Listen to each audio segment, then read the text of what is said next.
Can I get going? Is it Theranos o'clock yet? Yeah. Let's go. Oh, man. All right, so I feel that when I tweeted out "We can resist temptation no longer," I might not have been speaking for both of us. I feel like... no, Brian, you do all the heavy lifting around here, such as we have heavy lifting. And you've come up with a lot of great topics. And honestly, like, I've been listening to the Carry You new podcast and thinking about it a lot. And I try to kind of hold up my end of the bargain. And I kept on coming back to, let's talk about Theranos. But can we? Like, is that in our lane? Is that too far out of our lane? We can, and in fact, we must. Exactly. Okay, so you obviously, I feel like everybody read Bad Blood so quickly after. You read Bad Blood, obviously, when it came out. Yes. How long did it take you to read? Like 15 minutes. I couldn't put it down. It was scintillating. And as I recall, I was also, I can't remember, when did that come out? 2017, 2018? Okay. Because I was driving down Page Mill pretty frequently at that time period, and I won't go into the detailed reasons why, but passing by Theranos on like a pretty regular basis, which made it a little more delicious. Oh, that makes it much more delicious, even. Yeah. So you're like watching all the cars, like watching the parking lot go from packed to not so packed. Yeah, and I'd been passing it for years. There was a time when I was, on a daily basis driving down to 3 blocks away from there. So there's a bunch to talk about here. I had this idea that I wanted to have my former housemate Tim and longtime friend join us. You know Tim, Adam. Yeah. Tim and I went to school together. We lived together. We shared a house with some sketchy roommates in Menlo Park for many years. And Tim is a biomedical engineer. And Tim works in this parallel Silicon Valley that I feel we don't necessarily see that frequently, namely the biotech Silicon Valley that very much exists out here. And I feel like we don't really see that much, in part because they are not self-aggrandizing assholes generally. Or they seem to, like, you know what I mean? Like, I just feel... Yeah, no, totally. I just feel like they are, and like, so I had this idea that like Tim could join our Twitter space. And so Tim's got his doctorate in biomedical engineering. He works for Abbott Labs currently. And I was kind of running this by him, and he's just like, yeah, not really on Twitter. It was just like one of these things like, I need to stop talking. I'm going to embarrass myself. But have you tried to explain Twitter spaces to someone who's not on Twitter? No. We've talked about this in the past about how, the closest analog is like it's like a conference call with like a bunch of listeners. And like, it doesn't sound that sexy. Right. And Tim's like, don't you have like a company and a family? Like, why are you choosing to do this, or someone making you? I'm like, no. All right, look, this is not working. But the fact that like Tim's got the self-control to not be on Twitter is exactly why we don't necessarily. And you know what? And this is all you need to know about Tim. Tim and I both lived again with these sketchy roommates. One of whom, and you met one of whom definitely enjoyed trolling us. She was maybe 20 years older. She had a bunch of social mores that she had a hard time. Anyway, the difference between Tim and me is, I remember vividly, we're in the kitchen and she's thinking, I've been thinking, I really think that science really is like a religion, like any other religion. And why don't we treat science like a religion? And I'm like, have self-control. And Tim, the difference between Tim and me is I can't leave that alone. And Tim is like, good night, everybody. It's like, never thought of it that way. Well, whatever. Good night. And I'm like, I can't extricate myself from this conversation that I know I shouldn't be doing. So but I do feel that there is this other side of the biotech Silicon Valley, the Genentech, there's and tons of companies. PCR was invented in Silicon Valley, right? We don't, and so I don't feel we've got a very good insight into that. So I definitely want to get into that. I don't know if folks are in biotech, but maybe Cole, I thought maybe you could kick us off with the link that you posted, which I thought was mesmerizing. Maybe you could give some more context around Larry Gold. I thought that was a really interesting talk he was giving. Yeah, totally. So that's the Gold Lab Symposium in Boulder. Connection there was my ex. Her dad was actually like one of the early system architects that did a lot of their computer systems for that company. Anyway, so they had been working for like over a decade. Were like really hard on the science to try and make these assays, basically diagnostic assays, and had made some progress, but it's hard. And then Theranos kind of came and like was like eating their hype lunch. Suddenly they were like kind of in the same space and claiming just truly incredible results, and kind of made them look a little bit bad. Anyway, so they were kind of watching this and saying, man, how are they doing this? How could this be possible? Like, their science must be incredible. And then it turns out it wasn't. And they were justifiably kind of vindicated that their kind of like long road approach, Larry Gold often talks about, needing to work on things like for a good 20 years, kind of in the space to really like make big societal changes. And so this kind of like Johnny come lately kind of approach, raising tons of money, and then kind of seeing that they definitely had some schadenfreude, I guess, of seeing them fail. So it was kind of an interesting thing. So yeah, and I think there's a bunch in there that's interesting. One is that this idea that science takes a long time, and hard problems take a long time, and they also require a lot of people. Like, it's not single people. It's really hard for a single person to be, and I feel that like that is not something that is well understood outside of these domains. I feel like we give people the impression that kind of like single people move the world forward, and from a technical and scientific perspective, and I'm not sure how accurate that is. I think a lot of times in scientific things, you look at like their papers and whatnot, and there'll be 10 like primary researchers, and that's just like how many people it takes to make a interesting progress in a lot of the kind of medical and like biological sciences. So it does feel very starkly different from computing and frankly startups around computing. But I don't think, so here's what I wonder is I don't think computing is all that different in that regard, and that it takes a lot of people to solve a hard problem. And I think there's a danger whenever we give people the impression that kind of the lone inventor, I think, is a really dangerous impression to give people. For sure, kind of that like myth of the whatever, kind of the this cult of the hero entrepreneur, the hero programmer. Yeah, and I think it's because when we give people that misperception that it is kind of single individuals, then you don't do your homework when you have this single plausible sounding individual. You're kind of like, there's a degree to which you've been immunocompromised to people telling lies if you're going to believe that single people are able to advance science. Yeah, for sure. I think, kind of it reminds me of kind of like Linus Torvalds and kind of some people like this, where we kind of think like, oh, they invented it all out of nothing. Like there was nothing and suddenly there was Linux. And it's not true. It's always really building on other things. But we can definitely kind of get caught up in these like cult of personality. We kind of like, we would want one singular person to kind of lay our praise on almost.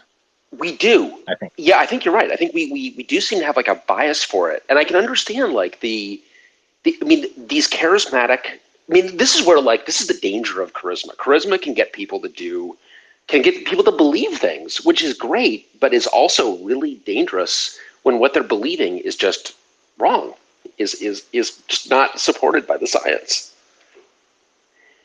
So Cole, did you encounter Theranos before this whole thing broke? Had you? No. Okay, so no, not at all. Because definitely the folks that I knew that had, it was definitely on a list of companies that drive scientific people nuts.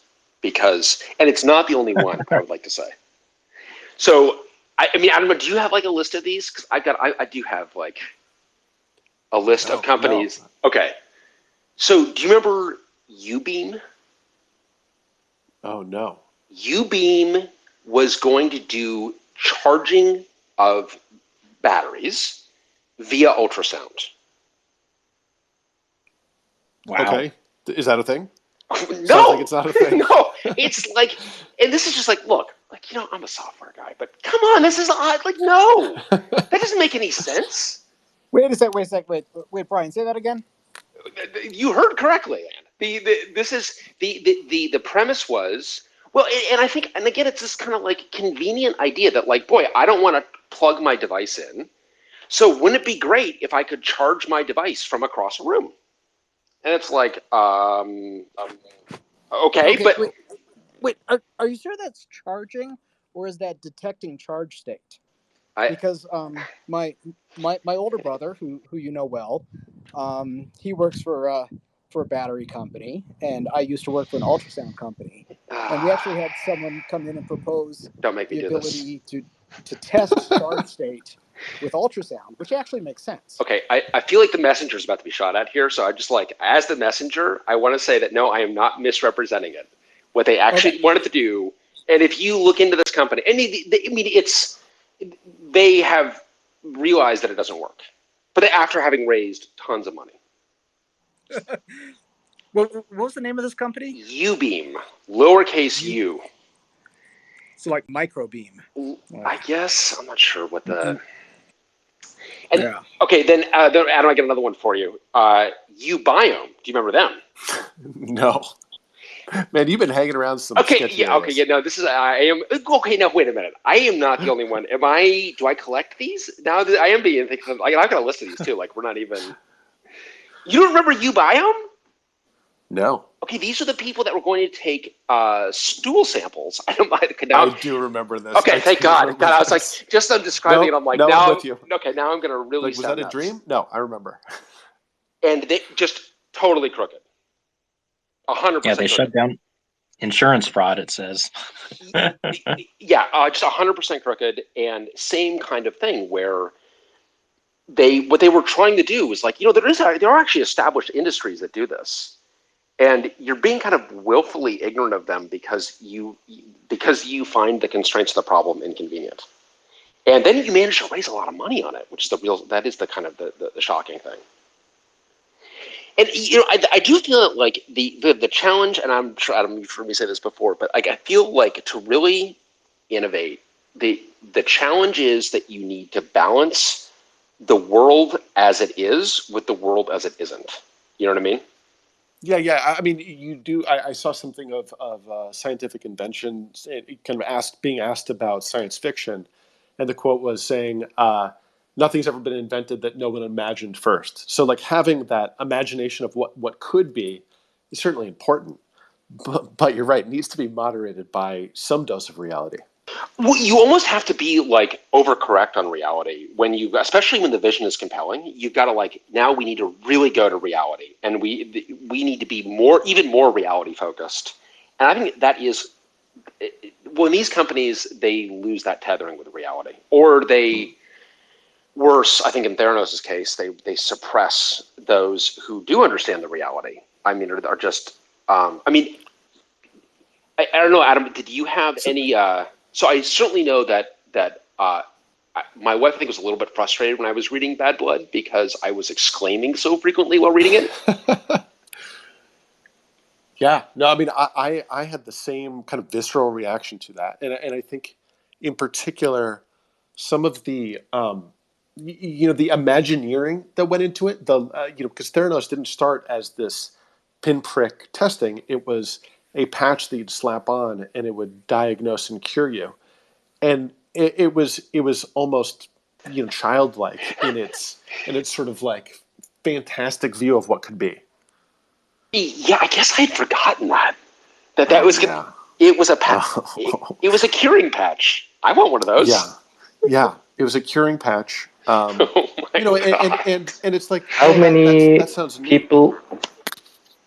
people are actually working in the valley with theory of innovation versus theory of science. Because I know in my studies in Europe, we had a lot of theory of how to take something existing and basically innovate on that. Yeah, I do think, and maybe this is what you're getting at, that I think that oftentimes there's this idea of like, we are going to destroy the old way of doing it, and the experts are wrong. It's like, well, that may just be why they're called experts, actually. The experts are not actually wrong. And one thing I've been haunted by, Adam, is a couple weeks ago, we had G. Pascal Zachary talking about this East Coast versus West Coast thing, and where the East Coast companies were really like grounded in making real things, and the West Coast companies were kind of like flighty, basically. And I'm like, wait a minute, I've always got to feel myself as really like grounded, but I've been out in the West Coast for my career. Like, am I in the wrong coast? I don't know, maybe I'm. No, I mean, I think there is something like, when you explain my study material, in my study material, I've seen a lot of whenever it was about innovation and somebody's wrong, it was all about the business process is wrong. It was never about the technology is wrong. If I see somebody go, the science is wrong, it's usually like 20 to 30 years until they have proven it enough to actually claim what is actually wrong. This is what I have kind of seen in my study material. I think that there's a connection there between West Coast culture and science. So I used to hang out in the Berkeley lab cafeteria with summer students who would come in the summer, and they would spend 2 or 3 months at the university lab working in somebody's lab on some kind of scientific experiment. And I'd ask them, what is it like compared to Italy or Germany or wherever you came from? And invariably, they'd always tell me the same thing, which is, in Europe, you have to conclusively prove that what you want to do is not going to fail. Whereas what is awesome, what I'm finding awesome to be here, in Silicon Valley, is the attitude is try it. If it fails, that's okay. I guess that's the other side, is there is an advantage to that risk appetite, but obviously it goes wrong sometimes. No, that's a very good point. There's totally an advantage to that risk appetite. And I think that I think it's a very good point too about like when people are trying to disrupt the science versus trying to disrupt organizations or businesses or what have you. I mean, I think it's actually just on point something with what you're saying. I was reading a quote from the inventor of PCR, and polymerase chain reaction, which is like extremely important, very big breakthrough. And he was a big advocate of like that the breakthrough came from playing around and that he never would have gotten kind of funded for kind of rigorous inquiry into this because it was something that was not something that people really thought to be possible.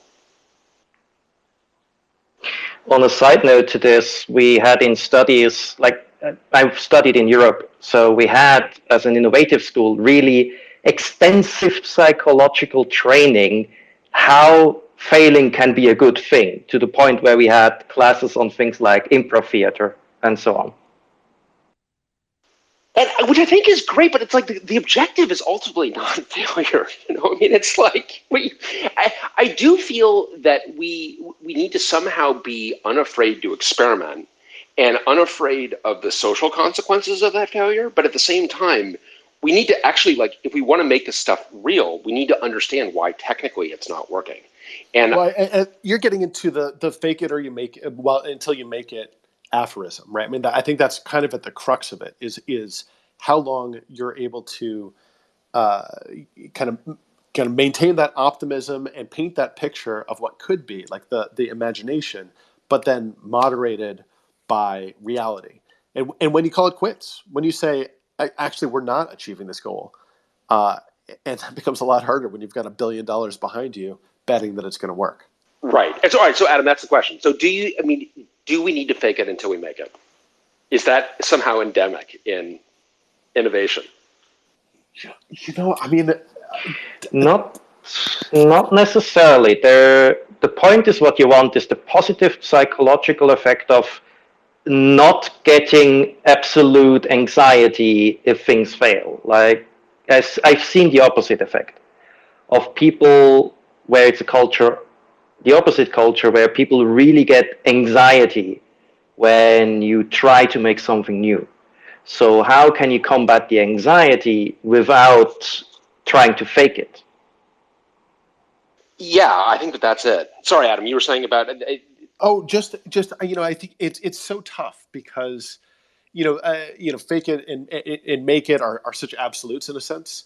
But then in all of these conversations, whether at Oxide or at previous companies I've been in, there is always that selling the vision, right? Going to customers and not telling them strictly what you have, but also what you could build and how that would work.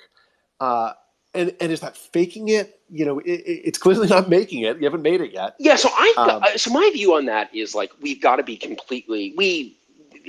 Oxide, anyone, you just got to be completely transparent about where you are and where you aren't, even if that's delivering not the problem is people want to hear that you're done, right? Or you've had the breakthrough, and that's not always the case, or often not the case.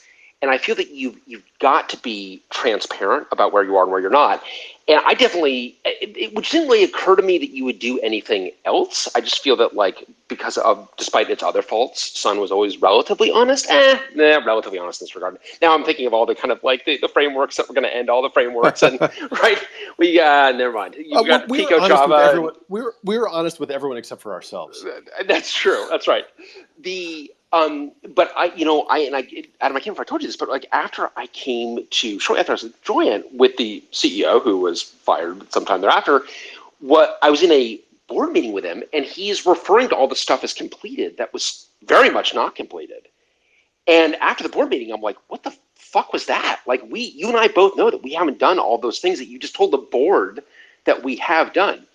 He said, Brian, have you ever heard of the optative voice? Like, where is this going? He's like, in Greek, there is the optative voice. And in the optative voice, you refer to something in the future as if it's in the present. And I'm like, what the fuck is that? That is the worst explanation for lying. I mean, it's like you're just lying. Like, we don't have an optative voice in English. There's nothing in the verb conjugation. Like, the board has, we have lied to the board. You have lied to the board. And I feel like that is, but he definitely had this idea that, like, I can't tell people the truth because the truth is like bad news. And I think when people get really, and God, I've definitely seen this in my career too, where people start off with something that is like, just kind of like an exaggeration of where we are. And then that exaggeration then builds on itself. And we now exaggerate on the exaggeration, and then we exaggerate on that. And you get to the point where it's like, okay, now we're nowhere near where we actually are. And now we've got like a big lie that needs to be undone. And my belief has always been like, we should be, and that's why I kind of think that, and Nicole, I think this kind of came up either in your tweet earlier. I saw someone else talking about this. The secrecy of Theranos, to me, is the one of many, but that should have been a red flag to a technologist working at Theranos. When a company has enshrined secrecy to that level, especially one that's working on a hard technical problem, I think you really need to ask the question, why are we being secretive about it? Mm-hmm. Well, I mean, but you've got Apple, and then obviously with Elizabeth Holmes' hero Steve Jobs. But I think that the company, much more than Apple, that Theranos resembled was Next, and Next obviously not putting people's lives or livelihood at risk to the same degree. But reading about the history of Next, it really paints a very different picture of the hero entrepreneur of Steve Jobs. It totally does. And Jobs, I mean, I don't know, have you listened to the Avi Tavanian episode of the... Yes. Yeah. Yes. So this is Bad Blood, the final chapter where John Kerry is discussing kind of new facts in particular as they've come up at trial. Which is great. I'm so glad that you are as strung out on this thing as I am. This is an episode that came out like 36 hours ago, but I was I was looking forward to household chores over the weekend so I could listen to the chat. But so they talked to Avi Tavanian, who was a an early whistleblower. He invested $1 million into Theranos. I was on the board and realized that like this is bullshit. We're seeing excuses, not seeing the actual demonstration of the technology. And I thought he was interesting because they talked about Steve Jobs in particular, and he contrasted Jobs to Elizabeth Holmes. To a degree, I found that his so Tavanian was at Apple and at Next, and obviously like a close associate of Jobs. He drew comparisons, but I thought there was a lot of white space that he wasn't mentioning. So like there was a lot that he was saying about he on the board of Theranos described deals and partnerships that were being talked about as being imminently done, and the next board meeting they were talked about again as being imminently done, and that certainly felt familiar to me in when I was sitting in the boardroom at Delphix when I was the CTO of that company, and I'm sure, Brian, that sounded very familiar to you from your joint boardroom experience. Yeah. In just like the way you how do you speak of a deal? That's right. How do you represent a deal? What's the degree to which you're being optimistic and presenting that optimism to the board, and also feeling some when things were not going well, as obviously they weren't at Theranos, and there must have been some realization at some level that they weren't, the need to invent the proximity to revenue or to close deals or to product completion or those kinds of things. But then where it really diverged was Tavanian's story of smoke and mirrors. I mean, really, really Wizard of Oz stuff. Well, I love when he was like, "Hey, I'm on the board. You're in this deal. You're in this negotiation that's gone on for like way too many board meetings. Can I I'm just curious, like, what's the latest on where we are with those negotiations? And have you gotten to this point in the podcast, Adam? Where send me the PDF, right? Right. He sent me the PDF, and she's like, "Oh no, I can't because like it's illegal." Of course it's illegal. Of course it's illegal. It's like a legal document that we're like lawyers on both sides are reviewing, presumably. Also, I'm a fiduciary of the company. Like, I get to see whatever I want as a board member. Certainly, like, that's been always my view. It's like, this is like, we should be, and I also kind of feel like, and I don't know if we talked about this explicitly, but I always feel like my litmus test for a CEO is how do you deal with bad news? Because as a CEO, like, you have to deal with bad news. And, like, how do you deal with that bad news? I feel like Elizabeth Holmes does not deal with bad news very well. No, but in that respect, I mean, Tavanian describes Jobs as being receptive to his pushback, but not generally. I mean, and that is both the reputation, but then also, at Next in particular, him being totally immune to the facts or the truth. And then what did you think about Larry Ellison lurking behind the curtain? I'm glad that some of his money went into Theranos. Not enough though, So when you look at, the thing that Cole, the delightful link that Cole sent out. This guy I really admire. Of course, because this seems like a very earnest, boots on ground scientist who's dedicated his life to a company that's kind of being like paved, as you say, their hype is being stolen, and so he actually shows a list of the investors in Theranos, and he's like, it would be. I'm not up here to like laugh at these people, even though it's like very clearly why he's showing you the slide. But you look at who the big investors were, and they were not tech investors. It's like Rupert Murdoch and Betsy DeVos, and these folks that have really did not, and they're investing a colossal amount of money. Oh my God! Putting in, like, Murdoch put in, like, what, 120 or something like that, 150? Well, and then to the degree that they were, some of them were still investors, but not, and tech investors, but not biotech investors. Well, and actually, again, like Next, there was that sort of familiarity with Ross Perot, like writing a blank check. Okay, so actually, this is another good point, Adam. You're right. The kind of the Ross Perot of Theranos, because everyone was relying on someone else to do their due diligence. And it all goes back to the professor at Stanford, who was kind of like, everyone was kind of deferring. Ultimately, all kind of paths led to him. But it just like, how does one do because the folks that I knew in Silicon Valley who looked at Theranos were like, no, we're obviously not investing in this. This is not this can't work. So there's a certain argument to be said that like actually you can blame lots of things for Theranos, but you probably should not blame venture capital. Or it's not that simple anyway. Which is not to say that venture capital doesn't have tons of problems, just perhaps not this one. Well, I need to scroll down to see if our investors are on the call before I. No, I'm kidding. I know, and I actually, I do feel that honestly, most venture capitalists don't actually want tech risk, and this was clearly a lot of tech risk. And so it was kind of natural that it was only going to be a fit for certainly for biotech investors.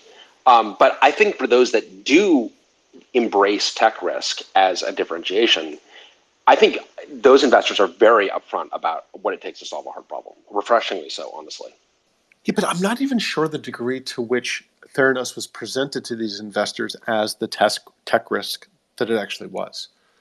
I mean, I guess that's the heart of the trial to a degree. Yeah, and I think you're right. It certainly was not presented to the investors who actually invested. I mean, they felt that they were investing in something that was effectively a done deal. And the more money that was into that company, the more people thought, like, all these people can't possibly be wrong.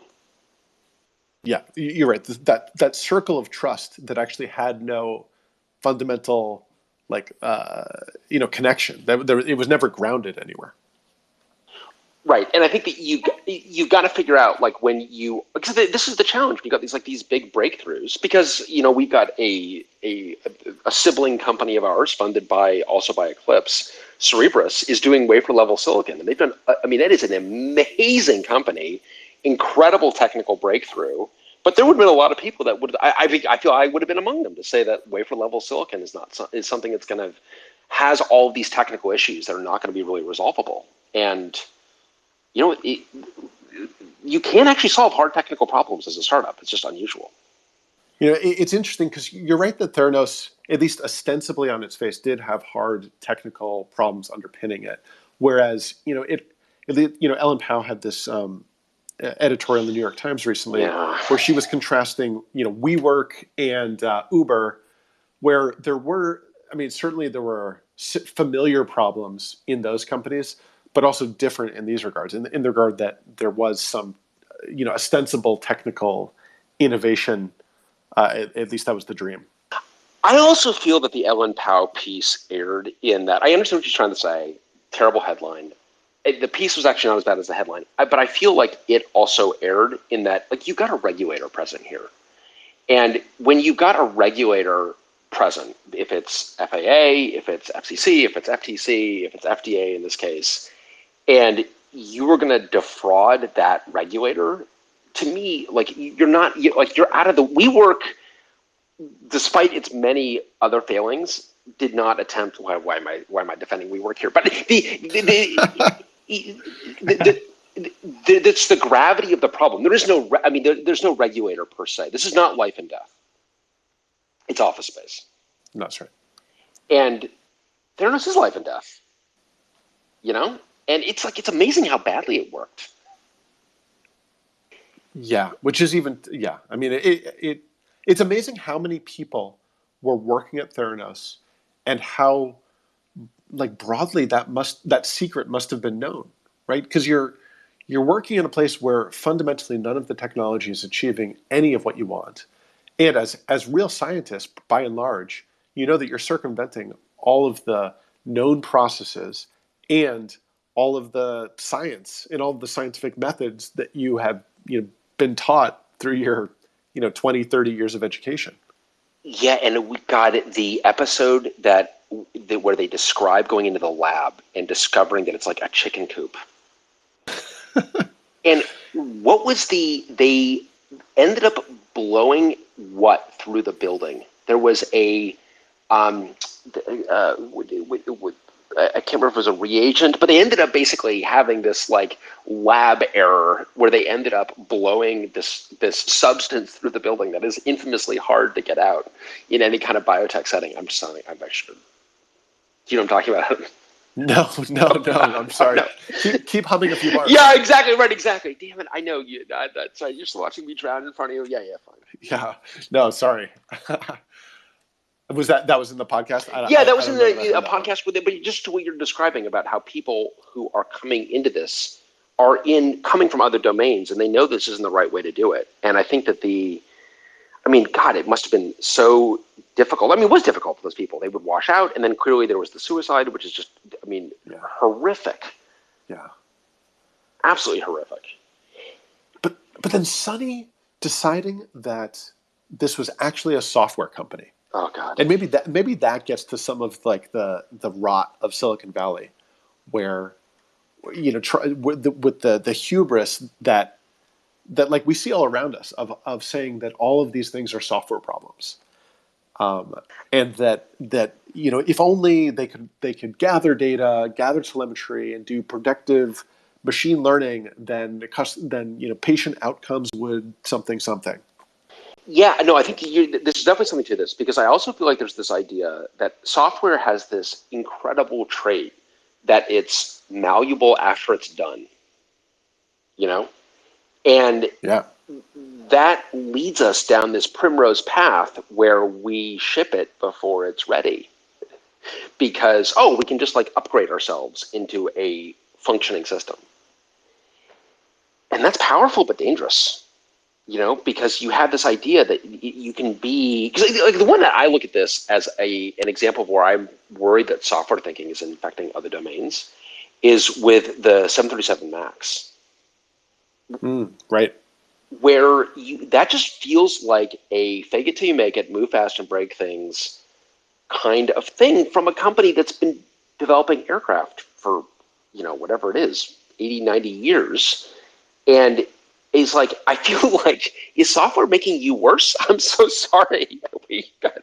Are we vectors for some terrible disease that we're spreading? I mean, don't you feel that way all the time when you get your new internet-enabled toaster oven and like it's down because of a software update? Don't you feel like this is the opposite of progress? It does feel that way, and it does feel that like, and I feel like we're still like grappling with this kind of this other thing that is software that is neither. It's neither pure information nor pure machine. It's this paradox in the middle, and I feel like there's all these like outgrowths of us not understanding that. And one of them is the 737 Max and Theranos thinking that like software is magically going to solve what is like, no, this is a physical problem. This is not gonna. You're not going to solve a microfluidics problem with software. I feel like they have that idea. I think, as ludicrous as it sounds, I think that was almost verbatim the operating plan. Was to pull signal out of what is basically, it's interstitial fluid. Also, can I just get this off my chest? Like, I hate pinpricks. I hate finger sticks. This is a part of just like the business plan that I didn't understand. Like, I would do a blood draw before doing a finger stick. Am I the only person who feels that way? I don't know. I mean, I think the invented genesis of Theranos being Elizabeth Holmes being afraid of needles, I think that one really sticks in my craw too. Kind of not enough to have the hero entrepreneur, but also the hero entrepreneur solving this point of vulnerability. Yeah, interesting. Yeah, a point of vulnerability. Yeah, I see what you're saying. That like she's like it like triggers your own mirror neurons. Yeah. I mean, how can I blame you for solving this? This deep ingrained, animal brain kind of. Right. Reaction. God, yeah, you're right. Because then she also has like the uncle who died of cancer that she liked to talk about, and how he would have been saved by. It's like, God, really? I mean, come on. But this also gets to like, I mean, some of the I don't know what I think of as the problem or the challenge of entrepreneurship and the Bay Area of the hero entrepreneur, of the person who looks like Steve Jobs or Elon Musk or Jeff Bezos, And you also wonder for this Elizabeth Holmes, how many folks were of the same makeup and the same, scientific acumen, which is to say pretty minimal, but just didn't quite manage to raise, $1 million or 10 million or 100 million or $1 billion. Right. Because there's got to be tons of them, right? Like the ground is probably thick with them around Palo Alto. I mean, Ubeam, Ubiome. I mean, I feel like I was rattling them off earlier. Are we not? Right. Were you not listening? We don't paying attention. Yes. No. I think you're right. And I think that we are. This is the other thing, is that I feel like when they are modeling themselves over what they perceive, is just to your point, Adam, about these kind of myths being dangerous, and I think founding myths are very dangerous in companies. And Holmes is modeling herself off of a myth of Jobs. Like she never worked with Steve Jobs. What she is modeling herself off of is what she perceives to be key to his success, and that stuff like that. I mean, I personally believe that Jobs' secrecy made him less successful, not more successful. Yeah, I mean, also shares a trait with Jobs of his incuriosity about history and assumption that his own experience was, replicatable to everybody else.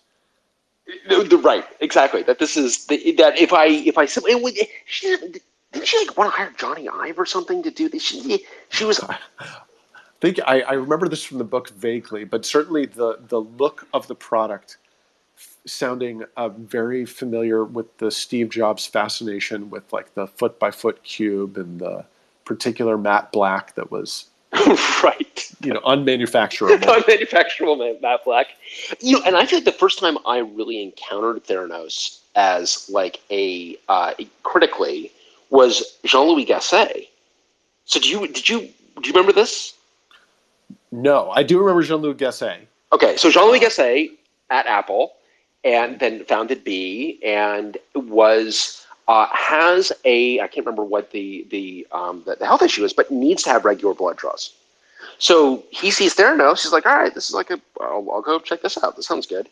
And so he has this blog where he just kind of describes various things, and he described his total check in the mail goose chase of trying to use this thing. And it was pretty clear that it doesn't exist. Like it was just very clear that this is actually not, this is being just totally misrepresented. And there were really good blog entries. So it'd be interesting to get his perspective on all of this. Having insight, I mean, being willing to try the new thing is really important, but boy, you've got to be reality centric. Yeah, and to your point earlier, I mean, just candid in terms of the efficacy and the state of the product. I know that we sort of live with busted ass software all the time, but at least folks often have the dignity of calling it beta software. At least at least they give you that. At least when you're using Gmail for a decade, Google has told you it's a beta. Are you Terry Root? I think, and look, good on him to, hey, listen, sun's shining, make hay. But he definitely at one point just vilifies the term beta. Yeah, I mean, and the fact that we have a process for that. It's like a double-blind controlled experiment that we would publish in a journal, and then report the results. I mean, maybe the fervor around an mRNA vaccine was so high that people would have taken the beta product sight unseen. But I'm glad I got the post beta version. Yes, I think that's obviously yes. It's important to not have the beta version because we don't have the ability to. But I also think it's a little. Again, I'm conflicted about software because I don't think we should wait until software is perfect to make it available. When it's Gmail. And when it's never perfect. Right. I mean, so you want to have the ability to improve it over time, but you've got to have, but that's not appropriate for all use cases, and that's not, especially when you've got lives on the line. I think that is the bit that is just and I feel the same. We're seeing this right now with Tesla, right? And I feel that what is unconscionable to me about autopilot is its name. Yeah. You literally have, Tesla has what would be the safest car on the planet if they represented it properly. You mean like if you kept your hands on the wheel or something? Yeah, if like Right. you have to drive this thing like you have to drive any other car. Oh, by the way, this thing will, if you have a heart attack at the wheel, this is the only thing that's going to pull over when, I mean, this is like, we are not going to represent this as something that drives for you. We're going to represent this as a technology that makes you safer. This is a great analog because there was the case I think that Carrie you talked about with the Uber autonomous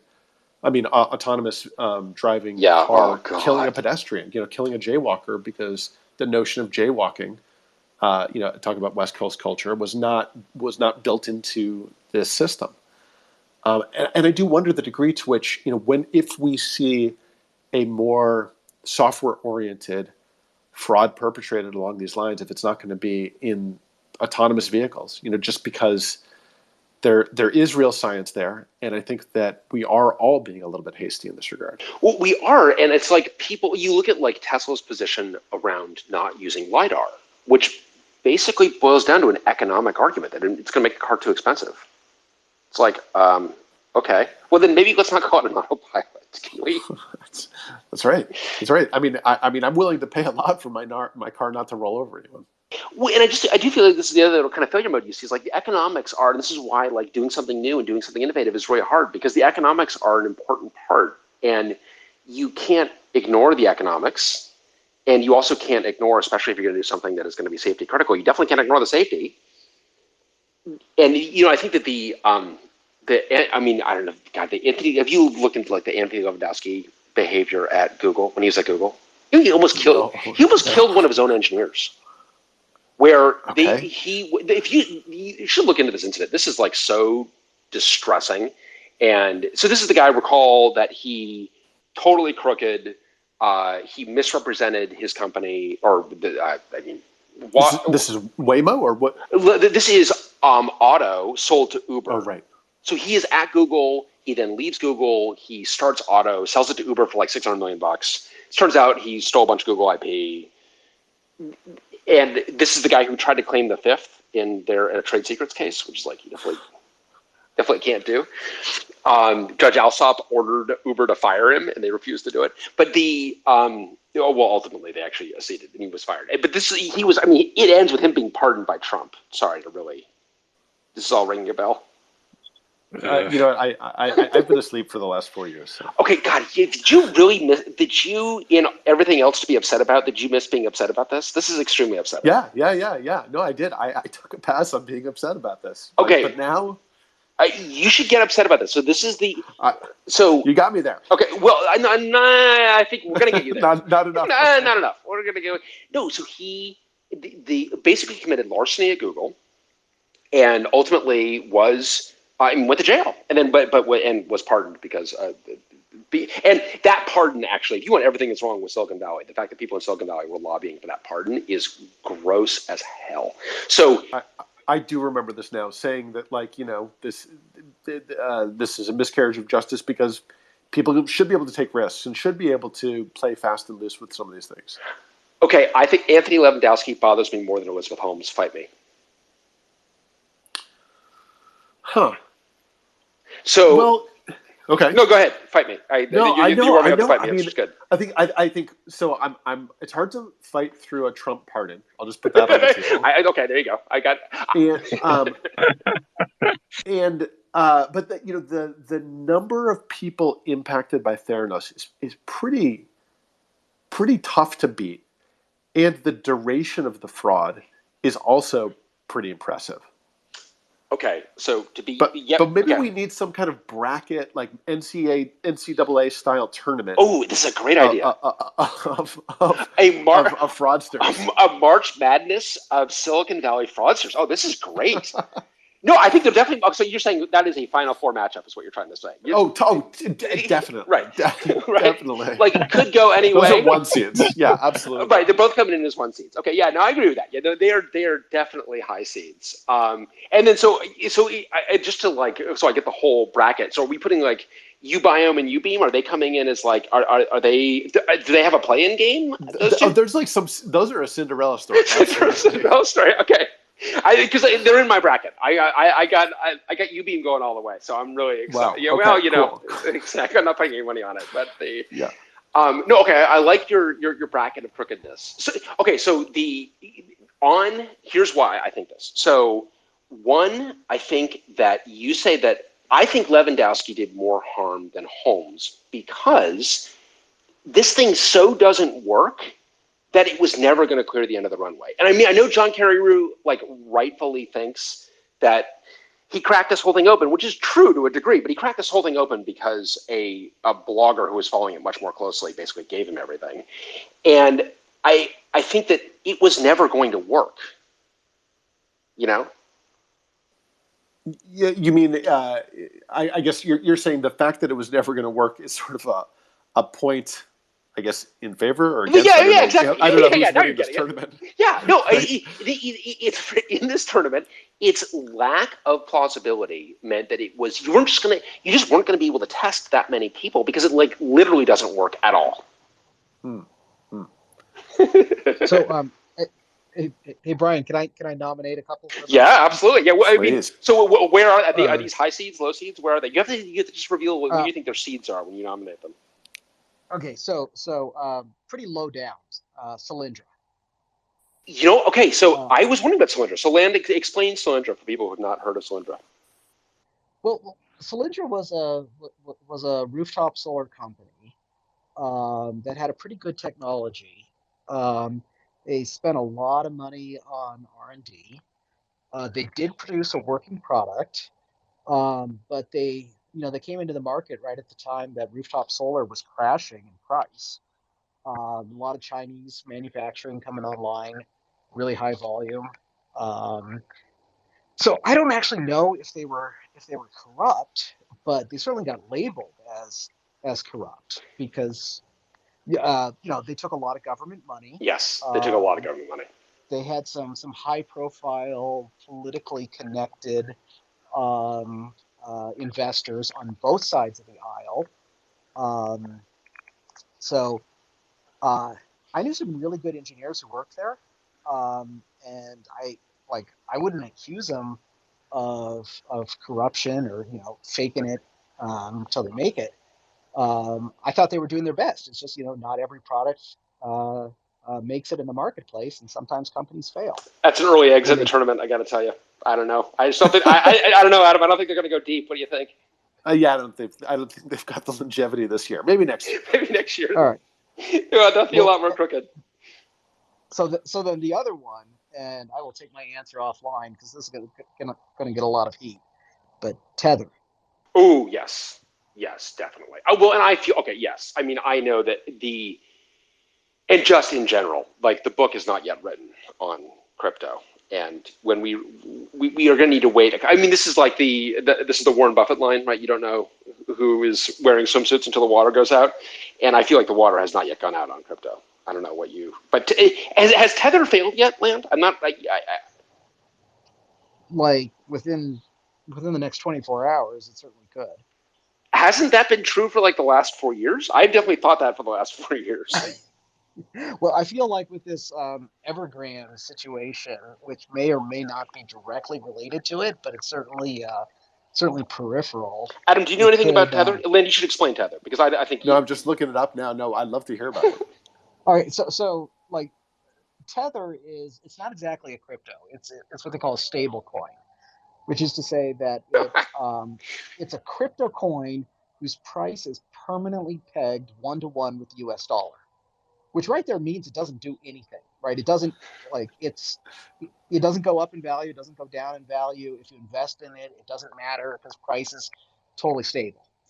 The thing that it's good for, and the only reason it exists, is to act as an intermediary between U.S. dollars and these fluctuating Bitcoin cryptos like Bitcoin, right? So basically, the way it works is if you want to buy Bitcoin, you put your dollars into Tether, and they give you tethers at a 1-to-1 rate.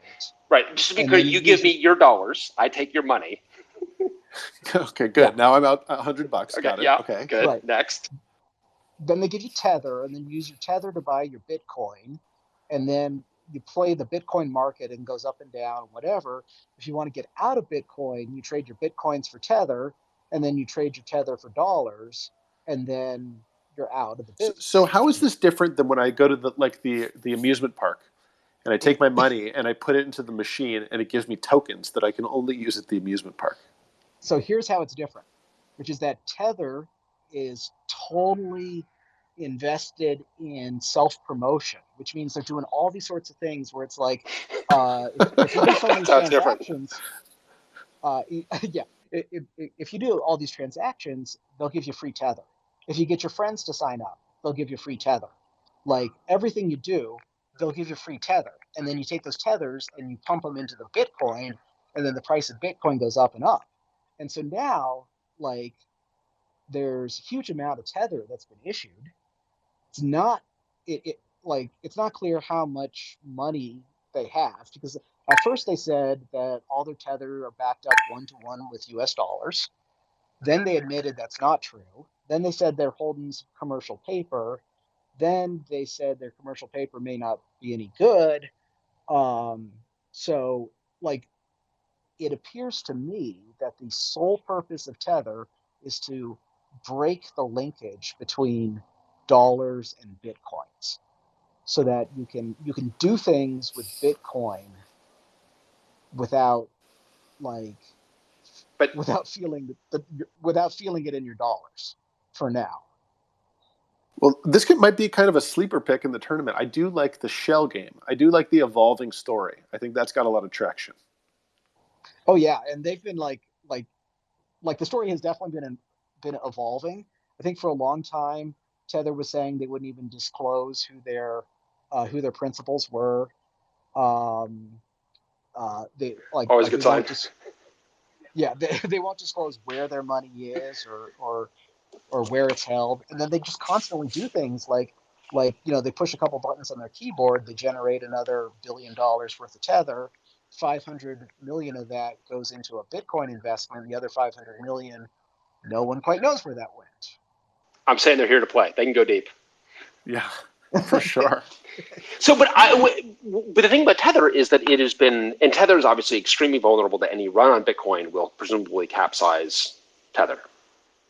But they seem to have defied gravity for so long that this is the problem. Like these things, irrational things, and this is true for Theranos too. Theranos went on for way longer than it should have. But when these things correct, they correct way faster than anyone thinks possible. So I don't know, Land. You think Tether is Tether's in trouble? Well, my brothers and I always say that the market can stay irrational longer than you can stay liquid. Yeah, that's the old Keynesism, and it's definitely true. Yeah, and I mean, I would love to take a short position on Tether, but I looked into it a little bit, and the only currency denomination of a short investment you can take on Tether is Tether. It's in Tether currency. I mean, you have to admire that at some level. That's an act of genius. I mean, there's a dark genius there somewhere. Yeah, I mean, this thing could crash in the next 24 hours. It could crash 10 years from now. I have no idea. Isn't there a lawsuit going on to crash it from the government? Last I heard, the government said they were going to look into whether or not it needed regulation. I hadn't heard, exactly. This is one of these things I just like. Please, God, let me know. My 17-year-old has been working in a job. Like, please let you not be investing your proceeds from your job into. But maybe there's only one way to learn. There's only one way to learn, and having lost hard-earned money. There are several ways to learn. Yeah, well, Tether's a good pick, and I think that there are. But so and sorry, just not to get us back too much on Levandowski, but I just wanted to wrap up this Prius thing. So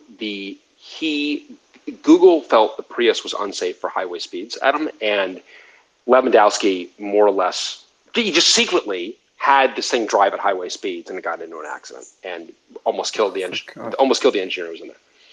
Oh my goodness. Just in terms of like, and like that is, so I do feel that is worse because there's a level at which like it's worse because it's more plausible. I do feel that way. And yet it's still just as dangerous.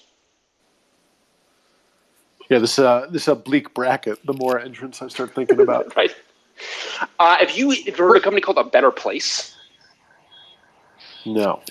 They spent I think they burned through like, I want to say $800 million in capital, which is a large number. Yeah, that's impressive. Yeah, exactly. Well, it's like, how do you get the 800th million? That's the real question when someone burns through that kind of capital. No, they were going to make they had this idea that instead of recharge, so you got a car, it's an electric car, you want to recharge the battery. Wouldn't it be great if you could just swap the battery out with the charge battery? I read about, is this an Israeli company? It's an Israeli company, yeah. I read about this in The Economist like a billion years ago, yeah. Did you read about it in Obituary? No. I read about it in Births, I think. Do you read The Economist regularly? I did before I had a 4-year-old. Or a second child. Do you read Obituary? I did, yeah, back in the day. Okay, good. Yeah. I've proselytized Obituary to you. Yeah. The Obituary is Obituary in The Economist is definitely the best part. That's a part that I miss about The Economist. I'm with you on the whole. Kids and The Economist sadly don't mix. It's tough. It's tough. Somehow I have a kid who's into The Economist, which I do not seem to have any of those. Nope. All right, so yeah, sorry, go ahead, Ed. What about that juice company? Ooh, Juicero. You know what? Yeah. I got to share one of my greatest regrets was I was sitting on a San Francisco bus. The person across from me had a Juicero backpack, and I thought the whole bus ride around offering that person whatever it would take to get that backpack, and I will always regret not making that offer. It is, Adam. I want to make it easier on you, but I just can't. No, it was just a mistake I have to live with. It's a mistake you got to live with, and we can't undo that. You know what I mean? No, it's made, and it's something you're going to bear forever. But a Juicero backpack, man, that would have been. I mean, I don't want to like sharpen the dagger here. I said I feel terrible. Yeah. God, it would have been like. Was it a good-looking backpack? It was fine. It was not like an A-tier swag, but like obviously, like Well, and Juicero had that guy had. I mean, this is where you also get into trouble with people who've made a bunch of money, and they go to start the next thing. And this is where you get like the Melt. Remember the Melt? Do you ever go to the Melt? Oh yeah, I go to the Melt all the time. My venture funded grilled cheese. Venture-funded grilled cheese. Sure. Because the guy he had sold Flip for whatever it was, $600+ million to Cisco, which made no sense. Do you remember Flip? This was like the video streaming device, right? Yeah. It was a really nice device, actually. And sold that to Cisco for, like, why is Cisco buying it? Cisco, like, 3 months later, is like, why did we buy this? Where was I on? I kind of remember the last thing I remember is, like, we were at the bar together, and then I woke up with Flip. What happened? The most sober explanation I heard of that, I think, when we were actually selling stuff to, at Delphix, we were selling stuff to Cisco at the time. They're like, well, streaming video, a lot of network bandwidth. And I was like, And like, can you finish that sentence for me? Because I see sort of where you're going, but can you just, I know I'm being a little dumb here, but just finish the picture. Just walk me through. I know, it makes no sense. Yeah. And so, but then I do feel like this is the success teaches you nothing department where you've got people that have, especially if they've made their investors a lot of money. If you've made your investors a lot of money, they're going to fund the next thing, no matter how, like, obviously wrong it is. And that's where people lose a lot of money, I feel, is when it's that second thing. Because there's a degree to which an entrepreneur is like this. I mean, actually, we got a friend of ours who will remain nameless who worked for a company that was this guy had 2 successful companies and he was on his 3rd. And I'm like, that is not necessarily good. That could be very, very dangerous because this person thinks that starting a company is not hard. And that company imploded because it wasn't that. It's like, I don't get why this doesn't seem that hard. It's like, no, it's actually, it's really, really, really hard, especially if you're solving a hard technical problem. Yeah, absolutely. So, all right, anyone else in your bracket, Adam? You know what? I don't know that I got anyone else who came to play with the Juiceros and the stool samplers. You buy them. The Cinderella story. Come on, you buy them. That's right. No, I don't think I have anyone who came to play with those big boys. Okay, so then the next question is as technologists, what would be some of the warning signs that you would look for that, like, I actually think this compelling vision, but I don't think this company is real? Oh, you nailed it on transparency, right? Because there are ostensible reasons for secrecy, but the most urgent reason for secrecy is secrets, right? For knowing, yeah. for there being aspects of the product that are deceptive or that aren't working, or where the truth is harmful for the company. So, I Apple is the elephant in the room, but I can't think of any other company that where secrecy has been done in some sort of like notionally healthy way, which is to like forgive Apple in ways that I'm not really ready to. Yeah, and I think that to those, especially outside of, I know most of us in here are inside of tech, but for those outside of tech, they may not realize that, like, even someone refusing to tell you the details of what they're working on for fear of industrial espionage, that's a total red flag. Like, we are at a point where the hard problems are not stealable. Yeah, in particular in software technology, right? That may be different if you're at like a battery materials company or something, where the materials you're using could give away the game. I'd imagine. I say no. No. I say no. No. I say no. This is my problem with Intel and Optane, right? Intel was always super secretive about Optane. They would never tell us how it worked. It's presumably phase change memory, but we never really got details on it. And as it turns out, like, that was a problem. That secrecy, and Adam, I like the way you phrase it, that like the purpose of secrecy is often the secrets. That secrecy was a real problem. So no, I actually think that okay, fine, I'm an oversharer, but I actually think that transparency, we should seek that in all domains. I think that's always a red flag. Oh yeah, absolutely. Other one has got to be board composition. And this is the one, Cole, you're the Professor Gold, Dr. Gold flashed this in his presentation that you linked to. I think this is another big one. I think you got to look, whenever you are at a company that's taking a big swing, solving a hard problem, you need to look at that board to see, does this board understand what's involved in a hard problem? Yeah, but this board makes sense for the problem and the space and the market, because I mean, you see these companies that do have these celebrity boards, and I'm sure they're good for marketing material, but they're not good for actually guiding the company, especially as they face these technical challenges. They are not good. And because in particular, a board, when you're solving a hard problem, you're going to need to deal with a lot of disappointment as a board. You're just going to, things are hard. That's what it is. It's a hard problem. If you're not dealing with disappointment, it wasn't a hard problem. But for a hard problem, there's going to be disappointment, and you want a board that has been there, has seen it, and knows how to grind through it, and knows how to be and hitting that right balance between positivity and optimism and realism. So what do you think about, so Adam, should people, when they're looking at board composition, do you think because that's one thing I had heard recently, that people, when they're looking at a new job, should ask to speak to the board? Huh. Like to all of them? I don't know. It was kind of left open like that. Yeah, I mean, yeah, I'm unclear. That's an interesting one. I think I've always, or I think for a lot of positions, that feels like a big ask. That feels like kind of a, I mean, especially now that I've like worked with the board in a couple of different capacities, it's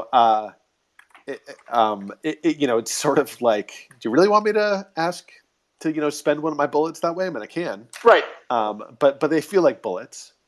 And I don't, and it's interesting. I mean, I think it's an interesting idea, but what's that going to get you? Unless you're really crisp about what you're going to ask those folks and how you're going to interpret those, because boards are very important for companies, but they're not day-to-day operating the company, and they're not even day-to-day thinking about the company. For a lot of boards and a lot of board members, they're thinking about the company every 6 to 8 weeks, maybe 24 hours in advance to the board meeting when the CEO frenetically is sending out slides at 2 a.m. It's first of all, it's not 2 a.m. I'll thank you to know that it's 1:15. So it is not. But please, we're civilized around here.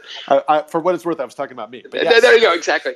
Okay. So here is the question. Though I think you're right, and you've got to be very focused. And I agree with you that it's generally like, if someone asked us for this, so when we would do it, it would definitely be a little bit like, all right, like, what are you asking? The question to ask, I feel, is this is a company that's solving a hard technical problem. What are their next milestones from your perspective in the board? Yeah, I think that's good. Seeing if they both, on both sides are clear, yes, clarity on that point. That's exactly right. For that exact reason, to see if like, hey, you know what? I talked to your board, and their idea of your next milestone and your idea of your next milestone are not related to one another. And that would be a big red flag. That'd be a big problem. Yeah, and a place to tease out if there is being a overly optimistic translation going on from presumably the technical work that you have come to an understanding about and what's being presented to the board. Yes. Now, I think at much more boots on ground, I think you, as someone looking to join a company, you should demand total transparency. And if you're not getting it, that's a big problem. Yeah. And I think, so do you think you should, I mean, like, you almost want to get into like their GitHub issues. You really want to get dirty, I feel. Yeah, in terms of evaluating companies? Yeah. In particular with regard to whether they're being fraudulent? Well, yeah, I'm just like trying to put myself in the position of someone who is like evaluating something that sounds like a Theranos or might be a Theranos. Like, how do you prevent yourself from either investing in that or investing in that? In many ways, we're all investing in these companies because we're investing it with our time. Yeah. I see. Speaking of time, I think we're getting a little bit over here. Adam, I do want to ask you just predictions, not just the bracket predictions. Of course, I still think that Ubiome can actually go the distance and can surprise us all. Does Elizabeth Holmes go to jail? I think so. I think it's going to be like I think the question is for how long, but yeah, I think she's going to jail. I think they're going to be able to demonstrate that she had, an awareness that she was committing fraud. It wasn't just a Silicon Valley over optimism or, Svengali defense. How about you? What do you think? I think she's going to jail. I do agree with that. I think that there's just, I mean, good God, if she's, this is like no consequences for anything. But then I think because we will ultimately need to be upset and trolled, she'll be pardoned by some future joker. No. Well, this is a terrible prediction. That's terrible. But that's terrible prediction. That's a terrible prediction. But I mean, can you imagine? Wait, yeah. But then she'll be president and pardon herself. Oh my God, that is chilling. Right now, like, I feel like that it just feels way too plausible. All right. Yeah. All right. With that, that happy thought, President Elizabeth Holmes pardons herself. Lord, save us all. I'm going to talk to you next time. Thanks, everyone.